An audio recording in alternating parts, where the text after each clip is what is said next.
আপনার জীবন পুরোপুরি পরিবর্তন হয়ে যেতে পারে যদি আপনি আজ এই মানুষটির কথা মন দিয়ে শোনেন। তিনি এমন এক ব্যক্তিত্ব যিনি একই সাথে খেলাধুলা, অভিনয় এবং রাজনীতি এই তিনটি ভিন্ন ক্ষেত্রে সাফল্যের সর্বোচ্চ শিখরে পৌঁছেছেন। হ্যাঁ, আমি কথা বলছি কিংবদন্তি আর্নল্ড শোয়ার্জেনেগারকে নিয়ে। তো চলুন দেরি না করে সরাসরি তার মুখ থেকেই শুনি তার সাফল্যের সেই গোপন সূত্রগুলো। আর এই ধরনের জীবন বদলে দেওয়া ভিডিও নিয়মিত পেতে চ্যানেলটি এখনই সাবস্ক্রাইব করে রাখুন। আমি এখানে সাফল্য নিয়ে কথা বলতে এসেছি। সাফল্যের প্রথম নিয়ম হলো আপনার একটি স্বপ্ন বা ভিশন থাকতে হবে। দেখুন, আপনার যদি কোনো গন্তব্য না থাকে, আপনি যদি না জানেন যে আপনি কোথায় যেতে চান, তবে আপনি কেবল উদ্দেশ্যহীনভাবে ঘুরে বেড়াবেন এবং শেষ পর্যন্ত কোথাও পৌঁছতে পারবেন না।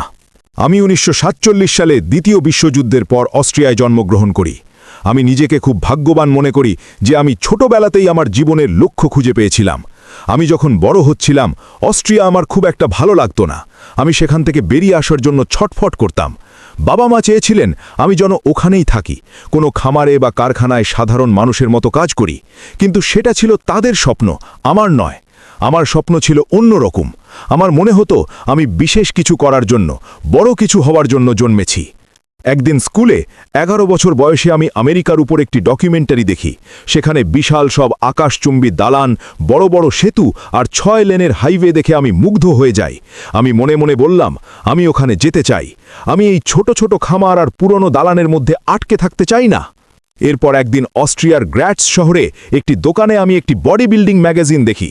সেটার প্রচ্ছদে ছিলেন রেজ পার্ক, যিনি তখন 3 বারের মিস্টার ইউনিভার্স ছিলেন। আমি তাকে সিনেমায় হারকিউলিস চরিত্রেও দেখেছি। আমি যখন তার সম্পর্কে পড়লাম, আমি ভাবলাম এটাই আমার জীবনের নীল নকশা। আমি ঠিক রেজ পার্কের মতো একজন বডি বিল্ডিং চ্যাম্পিয়ন হতে চাই, তার মতো সিনেমায় অভিনয় করতে চাই এবং তার মতোই ধনী এবং বিখ্যাত হতে চাই। আপনারা কি জানেন লক্ষ্যটা পরিষ্কার হয়ে যাওয়ায় আমার কতটা ভালো লেগেছিল? পৃথিবীর অধিকাংশ মানুষ জানে না তারা কোথায় যাচ্ছে, কিন্তু আমি জানতাম আমি কোথায় যাচ্ছি। যখন আপনার সামনে একটি লক্ষ্য থাকে, তখন জীবন সহজ হয়ে যায়। লোকে আমাকে জিমে জিজ্ঞেস করত, আপনি দিনে 5-6 ঘন্টা এত কঠোর পরিশ্রম করেন, অথচ আপনার মুখে সবসময় হাসি থাকে কেন? আমি তাদের বলতাম, কারণ প্রতিটি পরিশ্রম, প্রতিটি ভারী ওজন তোলা আমাকে আমার লক্ষ্যের এক ধাপ কাছাকাছি নিয়ে যাচ্ছে। আমি 500 পাউন্ড ওজন নিয়ে স্কোয়াট করতে বা 2000 বার সিট আপ দিতে মুখিয়ে উঠতাম, কারণ আমি জানতাম এর শেষেই মিস্টার ইউনিভার্স খেতাব অপেক্ষা করছে।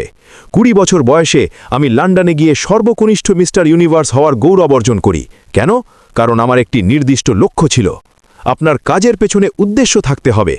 বর্তমানে আমেরিকার 74% মানুষ তাদের কাজকে ঘৃণা করে। ইউরোপেও পরিস্থিতি প্রায় একই। মানুষ তাদের কাজ পছন্দ করে না, কারণ তাদের কোনো লক্ষ্য নেই। তারা কেবল জীবন ধারণের জন্য উদ্দেশ্যহীনভাবে কাজ করে যায়। জীবনের প্রতিটা কাজ যদি আনন্দদায়ক না হয়, তবে সেটা বোঝা হয়ে দাঁড়ায়। আমি রাজনীতিতেও একই কাজ করেছি। আমার ভিশন পরিষ্কার ছিল যে আমি ক্যালিফোর্নিয়ার গভর্নর হব। যদিও আমি আমেরিকায় জন্ম না নেওয়ায় প্রেসিডেন্ট হতে পারতাম না, কিন্তু বিশ্বের 5ম বৃহত্তম অর্থনীতির এই অঙ্গরাজ্যের নেতৃত্ব দেওয়া ছিল আমার কাছে সর্বোচ্চ অর্জন। লোকে বলেছিল আমি পারব না, কিন্তু আমি পেরেছিলাম। নিয়ম নম্বর 2, নেতিবাচক মানুষের কথা কানে তুলবেন না। আমার জীবনের দ্বিতীয় নিয়ম হল নেতিবাচক কথা বলা মানুষদের কানে তুলবেন না। আমি যখনই নতুন কিছু করতে গেছি, লোকে বলেছে এটা অসম্ভব, এটা হবে না বা না। আমি নেলসন ম্যান্ডেলার কথায় বিশ্বাস করি, কোনো কিছু করার আগে পর্যন্ত সেটা অসম্ভবই মনে হয়। আমি নিজেকে বলতাম আমি প্রথম ব্যক্তি হিসেবে এটা করে দেখাবো। যখন তারা আমাকে বলল আমার শরীর খুব বড় বা আমার কথা বলার ধরন অদ্ভুত, আমি দমে যাইনি।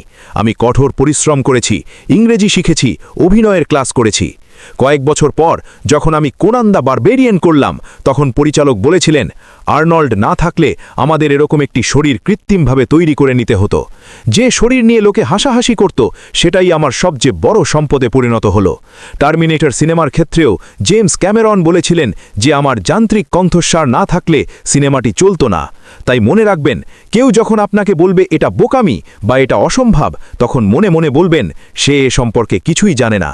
নিজের স্বপ্নের উপর বিশ্বাস রাখুন এবং পরিশ্রম করে যান।